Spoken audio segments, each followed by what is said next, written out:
नमस्कार मित्रों, स्वागत है आपका आपके अपने YouTube चैनल अक्षर क्लासेस में।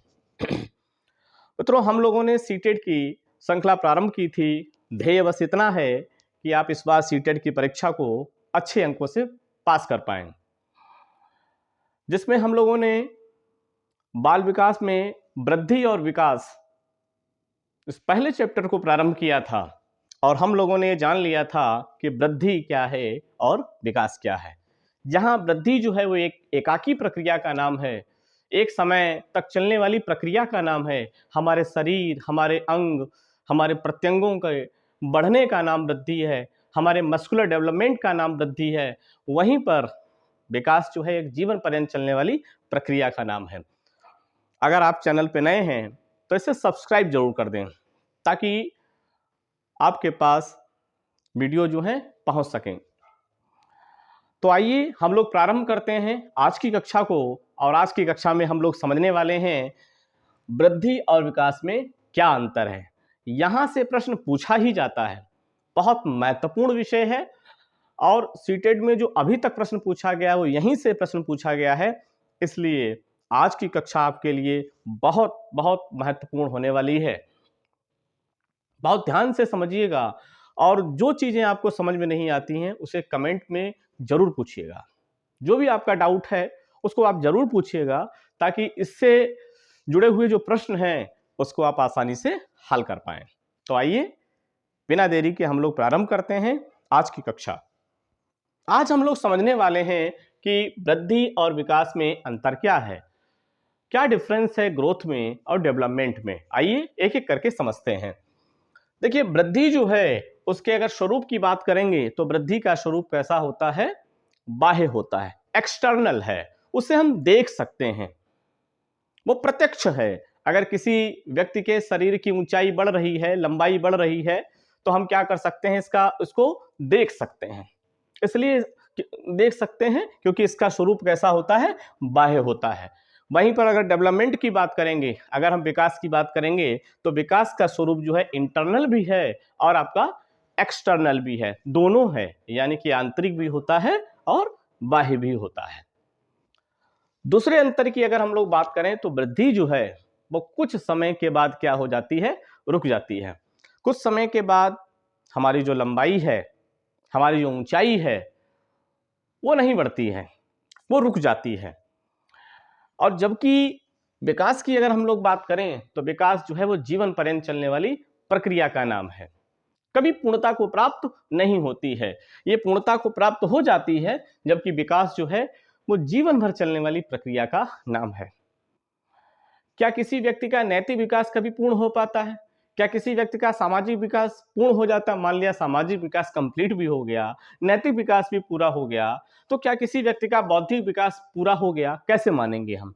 तो इसलिए हम कहेंगे इसमें बहुत सारे पक्ष होने की वजह से ये जीवन पर्यंत चलने वाली प्रक्रिया का नाम है।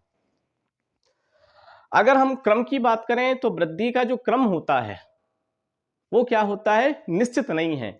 किस क्रम में वृद्धि होगी ये डेफिनेट नहीं होता है। इसके साथ साथ वृद्धि की जो डायरेक्शन होती है वो भी निश्चित नहीं होती है। जबकि विकास की अगर हम बात करें तो विकास का जो ऑर्डर है वो डेफिनेट होता है, निश्चित होता है, उसका एक क्रम होता है। किसी भी विकास को आप उठा करके देख लीजिए, जैसे आप बच्चे के भाषाई विकास की अगर आप बात करेंगे तो बच्चे का भाषाई विकास किस तरीके से होता है। प्रारंभ में वो रुदन करता है, रुदन करने के बाद वो गले से कुछ आवाज निकालता है टूटी फूटी सी, और उसके बाद धीरे धीरे जो है अनुकरण करता है चीजों को, और उसके बाद उसका कहीं जाकर के छोटे छोटे जो है वर्ण बोलेगा, वर्ण से फिर शब्द, इस तरीके से उसका भाषाई विकास होता है।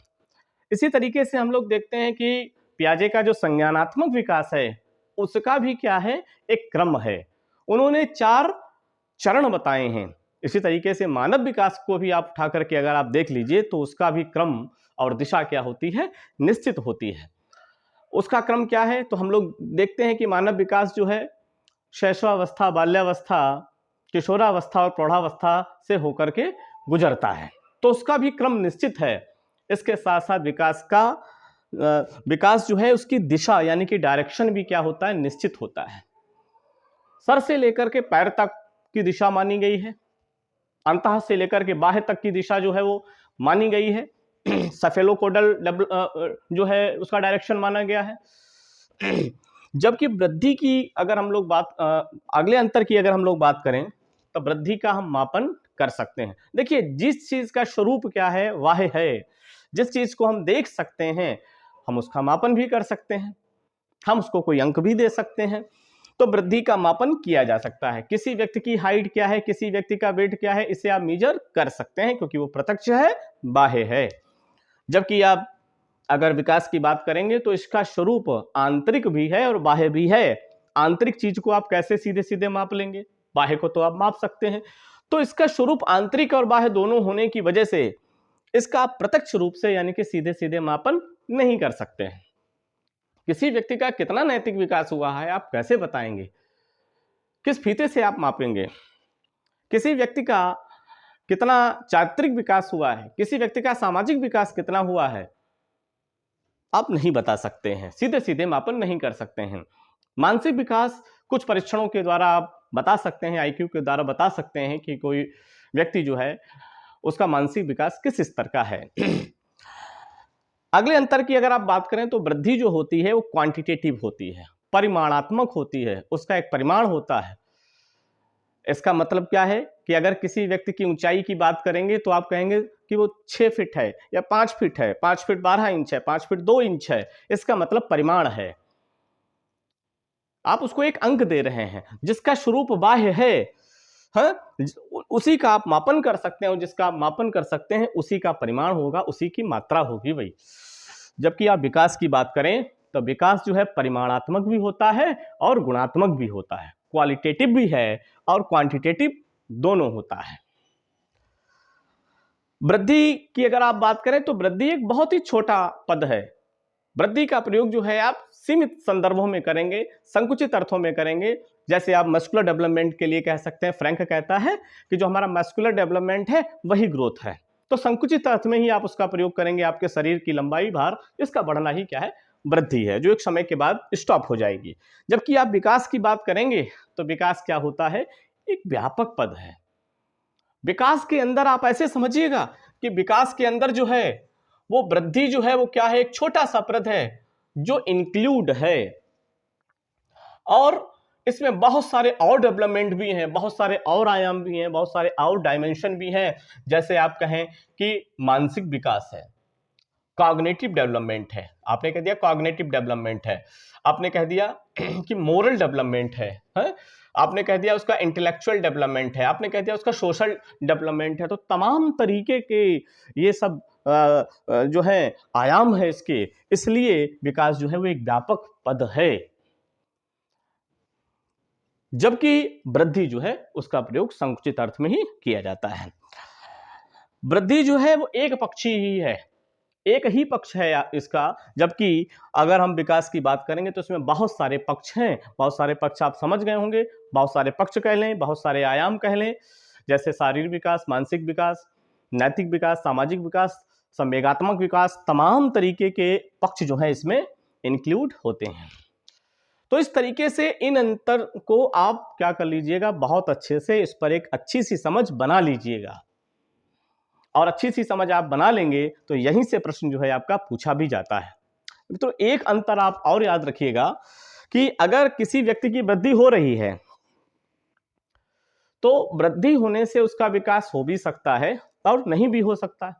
जैसे अगर किसी व्यक्ति के कोई व्यक्ति मोटा हो रहा है, या हम कहें कि कोई व्यक्ति स्वस्थ जान पड़ता है, तो जरूरी नहीं उसके अंगों में, या हम ये कह सकते हैं कि उसके अंगों में उतनी हष्टता पुष्टता आ गई हो, यानी कि उस तरीके से वो क्षमताएं विकसित हो गई हों जो शारीरिक विकास के लिए महत्वपूर्ण है। जबकि अगर हम विकास की बात करें तो विकास जो है वो वृद्धि के बिना भी संभव है। अगर किसी व्यक्ति की हाइट उतनी आयु संगत जो है वो विकसित नहीं हुई है, तब भी हम देखते हैं कि उसका नैतिक विकास भी है, संवेगात्मक विकास भी है, उसका बौद्धिक विकास भी है, सामाजिक विकास भी उसमें पाया जाता है। तो विकास जो है वो वृद्धि के बिना भी संभव है। जबकि वृद्धि जो है तो वृद्धि जो है, वृद्धि होने से विकास हो भी सकता है और नहीं भी हो सकता है। तो ये भी अंतर आप इसमें क्या कर लीजिएगा, इंक्लूड कर लीजिएगा। और इन अंतर्स पे आप बहुत अच्छे से समझ बना लीजिएगा। यहाँ से प्रश्न पूछा ही जाता है और इस आधार पर जो भी आपका कोई डाउट रह गया हो इससे संबंधित, उसको आप कमेंट में जरूर पूछिएगा। आज के लिए बस इतना ही। जल्दी ही मिलते हैं हम लोग एक नए वीडियो में। ये श्रृंखला अनवरत रूप से इसी तरीके से चलने वाली है। आप अपने मित्रों तक जरूर जरूर इस वीडियो को पहुंचाइए ताकि वो भी इससे लाभ ले सकें। आज के लिए बस इतना ही। कमेंट करके जरूर बताइएगा आज की कक्षा आपको कैसे लगी। धन्यवाद।